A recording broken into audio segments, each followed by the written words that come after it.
Hoy quería reflexionar sobre 3 momentos de la misa. 3 momentos de la misa que nos ayudarán, así lo espero, a vivir más profundamente esas partes concretas. Vivir, no solamente escuchar, sino participar del misterio que representan. Se puede solamente escuchar como un acto material. Las partes que voy a decir, viene alguien a misa, alguien que no es muy religioso, puede venir incluso por un funeral, pero no tiene mayor interés, escucha y ve esas partes de las que voy a reflexionar,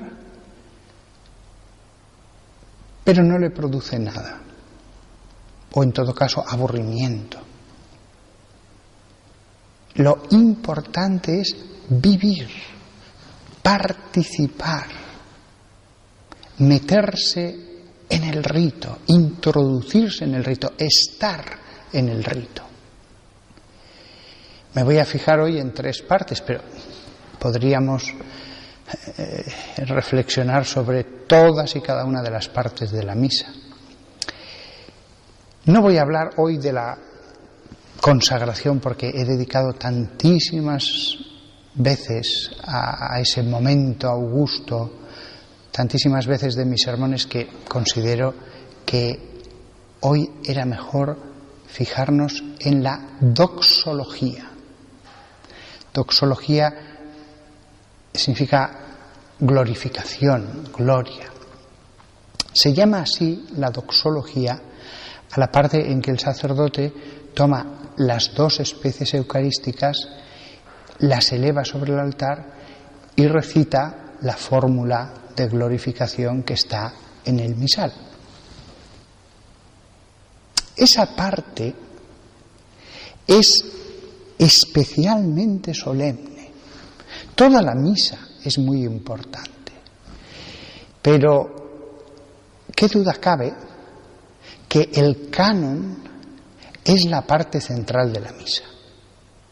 Y dentro del canon, el momento de la doxología es la culminación del canon. De hecho, es la parte que pone punto final al canon.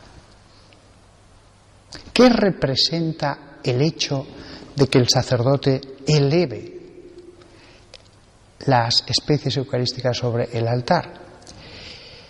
Esto tiene un sentido bíblico muy claro. Cuando Jesús les dice, cuando yo sea elevado, y todos entendían en ese idioma, el arameo, que estaba refiriéndose a su crucifixión.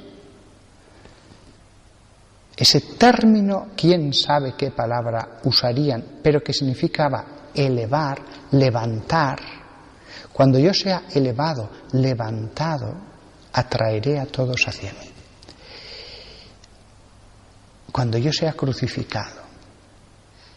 Entonces, hay solo, desde el momento de la consagración hasta justo el momento de la comunión, solo ese momento son elevadas las formas. Y es el único momento en que son elevadas las 2. Es decir, el símbolo de la división entre la sangre, donde está la vida, dice la Biblia, y su cuerpo, que en el pan está seco. No hace falta saber mucho de simbolismo para darse cuenta de que ese momento simboliza la crucifixión. Si toda la misa, iba a decir, es la actualización de la pasión de Cristo, realmente es el canon donde eso se ve de forma más clara. También podríamos ver en la liturgia de la palabra, en los ritos iniciales, pero realmente es el canon donde esa actualización del único sacrificio del Calvario queda patente y clara. Toda la misa, y por supuesto todo el canon, se puede entender como esa actualización, esa pasión de Cristo. El canon desde luego, por 1000 símbolos. Está el vino y el agua que brotó del costado de Cristo, se mezclan está la separación de la sangre y el cuerpo en la consagración, oraciones que va diciendo el sacerdote. Todo el canon es la pasión de Cristo, pero donde de forma más visualmente patente queda claro que es el sacrificio del Calvario es en la doxología. ¿Por qué? Porque el canon es la pasión de Cristo. Y la elevación es la culminación del canon. La pasión de Cristo culmina en Cristo elevado. Ya empezó a sufrir cuando fue llevado a casa de Anás, ya sufría cuando fue llevado a casa de Pilatos, al pretorio, ya sufrió cuando iba camino.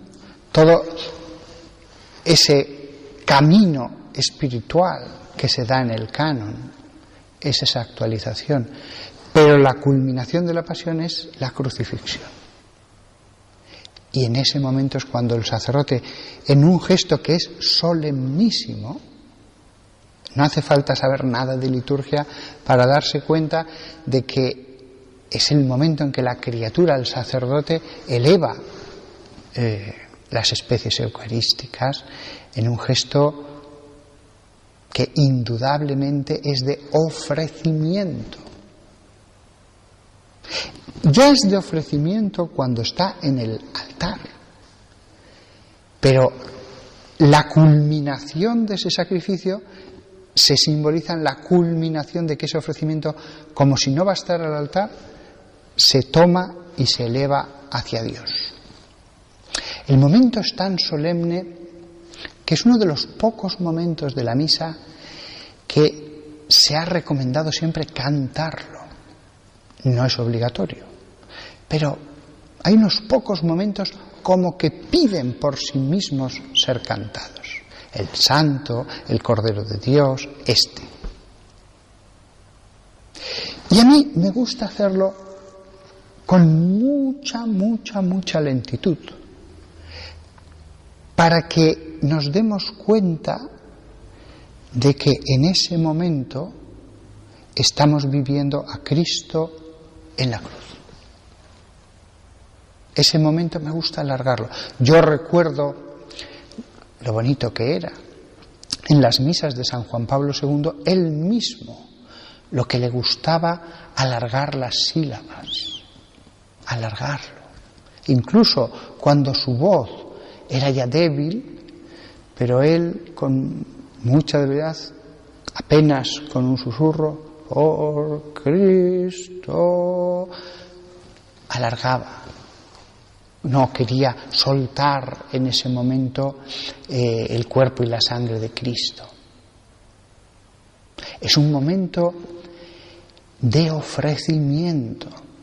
Hay otros momentos que son de petición de perdón, hay otros momentos que son de escucha, como la liturgia de la palabra, otros momentos de preparación, etc. Ese momento es de ofrecimiento. De todos ofrecemos a través de las manos de los sacerdotes. Incluso aunque hay aquí muchos sacerdotes, solamente uno o dos elevan las especies eucarísticas. Pero es algo espiritual. Este momento es tan importante que San Juan Pablo II introdujo un pequeño cambio en la liturgia. Mínimo, casi nadie se dio cuenta. Dijo, este momento es tan solemne que un amén parece como si se quedara corto. Se podrán a partir de ahora cantar 3 amenes. No es obligatorio tampoco. como recalcando el amén a ese ofrecimiento que es la crucifixión. Después está el contenido de lo que se dice en la elevación: por Cristo, con Él y en Él. Hacemos las cosas por Él, y también esta. Por Cristo, hacer las cosas por Él, con Él como fin, con Él como razón, por Él, no por nosotros mismos, no por nuestras pequeñas razones, nuestros pequeños motivos, por Dios. Hacerlo todo por Dios. Con Él. Esto ya es más. Alguien puede trabajar por Cristo, por Dios, pero sin presencia de Dios. Puede estar haciendo lo correcto, pero a lo mejor sin recordarle, sin hablarle, sin estar con Él. Tenemos a operarios del reino de los cielos que recortan su tiempo de oración. Esto es más que el por. Hay que estar con Él, con Él. Puede parecer, no, ya estamos con Él. No. ¿Cuánto estamos con Él? No te está pidiendo el Espíritu Santo que estés más tiempo con Él. Es un grado más. Si estamos con Él, por supuesto haremos las cosas por Él. Es decir, si dedicamos tiempo a la oración y estamos en presencia de Dios, por supuesto que haremos las cosas por Él. Pero nos podemos despistar. Y lo último, que es más profundo, pero que requiere las dos cosas anteriores previamente. En Él. Para llegar a estar en Él se requieren las dos anteriores. Estar en el misterio de Dios, sumergido en el misterio de Dios. Incluso en este rito uno simplemente puede ofrecerlo o estar metido completamente en ese misterio.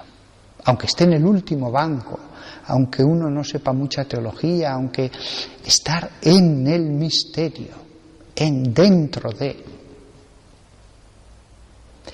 Y entonces solo uno lo dice, pero todos se unen a eso con todo su corazón, con el amén. El otro momento de la misa que iba a reflexionar, pero este lo voy a decir con mucha rapidez, dado que me he alargado mucho en la primera parte. El otro momento era el de la genuflexión después de la conmixtio, después de mezclar el cuerpo y la sangre de Cristo. También he dedicado muchos sermones, momentos a hablar sobre la conmixtio, cuando el sacerdote echa una partícula diciendo una fórmula en el cáliz. Pero después, ¿qué viene? Después viene la genuflexión. ¿Por qué en ese momento? Cuando las especies han estado todo el tiempo, desde la consagración hasta la comunión, van a estar allí. ¿Por qué en ese momento? Porque representa a la postración o el arrodillarse de los apóstoles después que se presentó a ellos en el cenáculo. Cuando Jesús se aparece en el cenáculo, los apóstoles se arrodillan. Creo recordar que la palabra exacta que dice el Evangelio, ahora no estoy seguro, es arrodillarse. Yo también hago genuflexión. Y en ese momento trato de vivir la sorpresa, la alegría, después de haber vivido lo que representa esa elevación sobre el altar de la doxología, vivo la adoración de Cristo resucitado. Con lo cual, es verdad que la misa es la actualización de la pasión de Cristo, es verdad. Pero en la misa actualizamos la pasión y resurrección de Cristo. Las dos cosas. Las dos. de un modo simbólico y misterioso. Pero podemos trasladarnos con nuestro espíritu al momento del cenáculo en que Cristo resucitado fue adorado por los apóstoles. No pudimos hacerlo hace 2000 años. No pudieron hacerlo otros que estaban en Jerusalén, pero no estaban en ese momento en el cenáculo. Pero sí que podemos hacerlo en la misa. ¿Qué más hubiera querido Jesús? Que atraer a todos, al cenáculo. En ese momento no era posible, pero en la misa sí. Además, recordad las palabras de Jesús antes de la pasión: cuando sea elevado, atraeré a todos hacia mí. No todos pudieron estar en los misterios de la vida de Jesús sobre la tierra, pero en la misa sí que podemos estar en esos misterios espiritualmente. Con lo cual, aunque yo sea el único que me arrodille ante ese altar, todos espiritualmente nos arrodillamos, lo veneramos. Vivir eso. Realmente la misa como evangelio vivido, la misa como podernos introducir en las páginas del evangelio, por Cristo, con Él y en Él. Dios ha hecho todo lo posible para atraernos a Él y a Él en sus misterios vividos en el Evangelio. Pues me he fijado en esos dos momentos, aunque sea solo un sermón, pero ojalá que ya hasta el final de nuestra vida vivamos todavía más en el misterio estos dos ritos verdaderamente sagrados que se producen en un altar rodeado de ángeles y de santos. En ese momento el altar es el trono del Cordero degollado del Apocalipsis, rodeado por los 24 ancianos y por una masa ingente de bienaventurados. El altar en ese momento es donde está el mismo del que se habla el Apocalipsis. Que todos nosotros demos gracias a Dios de poder vivir estos dos momentos.